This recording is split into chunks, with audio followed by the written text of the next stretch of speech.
Hey guys, welcome back to my channel. Today we are going to be making some tomato-free ketchup. And I find this very fascinating that all these ingredients here can make such a wonderful sauce. It's not going to be exactly like ketchup, so don't think that when you put this together, if you'd like to try it, that you're going to be eating ketchup.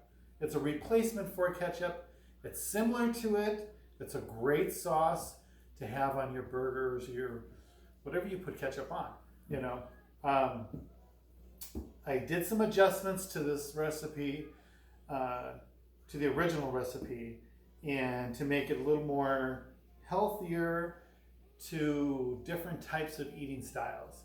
So, and this is great because if you have a tomato allergy or any nightshade issues, this is like so good for you. This is so great. It's just, there's so much, there's nothing unhealthy about it.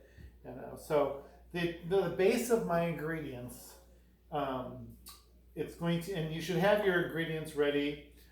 Just to go back a little bit, I went and bought a couple little bottles of for the refrigerator to hold your sauce in. So when you want to use it like ketchup or mustard, you'll have it ready. Make sure you label it and date it. And these are very inexpensive. At the store, you can get a couple of them for a couple dollars.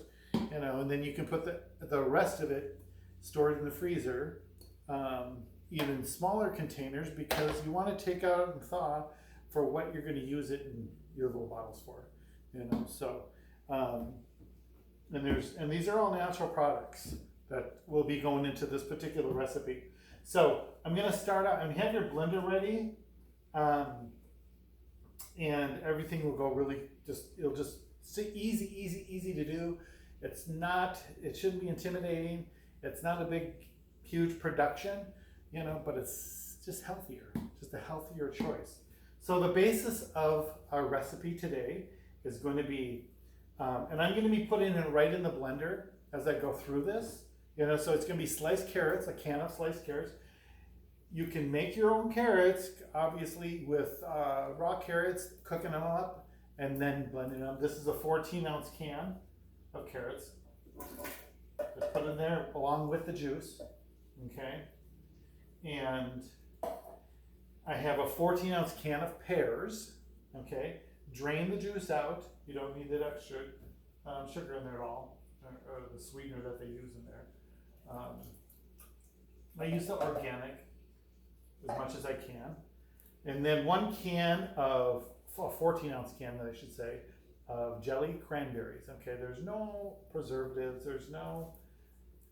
it's just cranberries. That's all that's in here. Okay, and just put all that into the blender. Okay. Now, I changed the recipe from sugar and corn syrup to your natural sweeteners. This is organic stevia, okay, which is so much healthier for you. It works great with the paleo diet. It works great with the keto diet, the paleo way, I should say, in the keto diet. But it's a sweetener that you don't have to use very much. That is very sweet, So, and then in this particular recipe, this isn't keto friendly because honey isn't something that's in the keto diet. But in this particular recipe, I have honey in it, so you can not use the honey and use a little more stevia to bring up the sweetness in this recipe. So far, I have carrots, sliced pears, and jellied cranberry, okay? And then I have 1/4 cup of white vinegar, and then here's the honey. I have 1/4 cup of honey, okay? And I buy the raw natural honey. This is a local farmer, Artie's Harvest. It's out of Vancouver, Washington that I use. Great honey. So I'm going to use that. I'm going to put that right in here. this is a 1/4 cup of honey.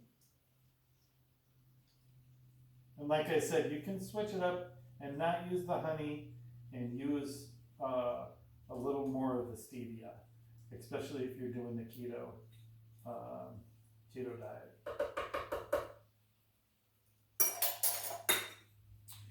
Okay, so moving on, we have the stevia.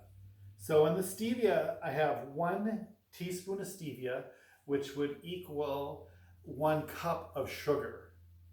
Okay, so just remember that. So only 1 teaspoon. That's how sweet this is. That's all the sweetener you need for that. So 1 teaspoon. And also, I'm going to have the recipe in the comment section below, so you'll see that. And then 2 teaspoons of salt. I use the pink Himalayan salt, which is it's natural. It's not right from the earth. Don't use your regular table salt that is just iodine or whatever salt. This is so much better. And it did call for 4 teaspoons. I cut it down to 2, because this is the Himalayan salt has a lot of sugar, a lot of salt. So very good salty taste. So you're not going to go wrong with only 2. Okay. So moving on. So I have 1/4 of a teaspoon of allspice. That smells so good too. It so reminds me of fall and Thanksgiving and the holidays. I absolutely love it. And then I have ground clove. I have 1/8 teaspoon of ground clove.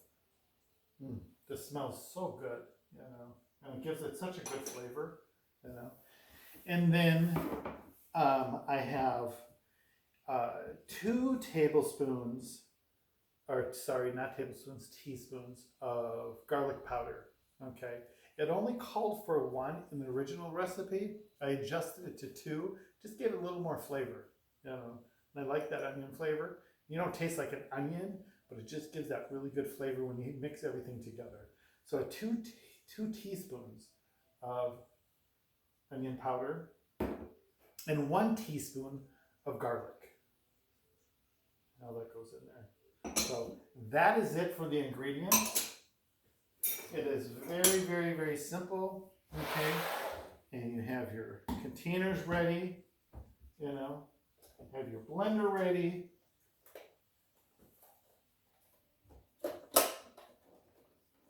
You're going to blend this. Probably I would give it at least a minute to a minute and a half and make sure everything is really nice and purified, because the spout on your container here is quite small. So you want to make sure you don't get any pieces in that. So don't be afraid to let your blender go. So it's going to be a little noisy for a minute. I'll turn some music up here.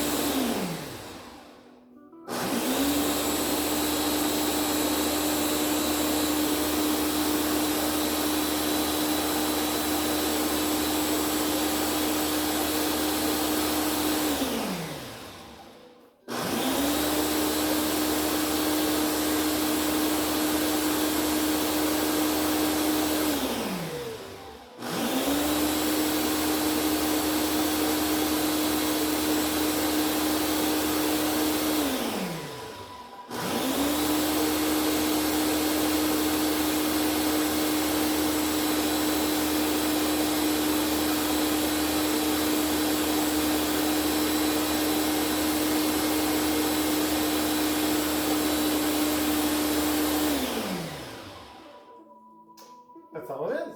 See? And I use the Ninja here because I make smoothies with it. And that's exactly what I use on this, is the setting for smoothies. And it ends up working out so great. You guys, you'll really, really like this recipe. I hope you'll really like this recipe. It just has such a good, when you smell this, you're like, oh my gosh, you look at it. It's not as red as ketchup, but it doesn't need it. It doesn't need to be. You know, it's very visually appealing. It smells wonderful. You will be so excited just to make it and try it and have it and use it, and hopefully it'll be part of your condiments in your refrigerator. You know, because it's just so wonderful. So as like I said, I'm using my little container. I'm just filling my little container up here. It has a consistency not as thick as ketchup, you know, but real close, you know. So, but it's not too runny or anything like that either. But, so just put your lid on. There you go. And then you can take the remainder, put it in your container that would go either in the refrigerator or in the freezer. Now, like I said, if you're going to freeze it, make sure you use smaller containers, because you don't want to freeze this much, you know, because I'll be separating this in smaller containers. But I just put this in here to show you. But when you freeze it in smaller containers, because then you can just transfer it into this size. Okay, unless you're going to use a lot of it, like especially, or if you go through a lot of it, especially in the summertime when you have barbecues and things like that, and you're using a lot of ketchup for different things, / sauce. There's actually not a name for this sauce, you know, but just really good sauce. You can call it Paul's sauce. There you go. Have a little bit of Paul's sauce. I enjoyed sharing this with you. I hope this helps if you have a tomato allergy or any nightshades issues. Please try it. You know, give it a little shot, because it's just so good. I was so amazed at how good it is and how simple it is to make. So that took me a couple minutes to make, and we're good to go for a couple months, literally. You know, so I hope this helps. I hope everything else is good out there with you guys. Everything is great here. I'm enjoying being back on my feet and in the new kitchen, doing a couple recipes here and there.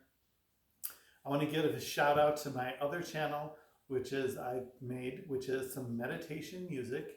So if you look under my name, I have a couple of videos. If you're into meditation or relaxation, I have some really nice videos of my birds and of my pond with some really nice relaxing music in the background. So I hope you enjoyed that. And I hope you enjoyed this recipe. Please give it a shot. Give me a like, a comment, and subscribe if you haven't. Thank you so much. Thanks for watching. I'll see you next time.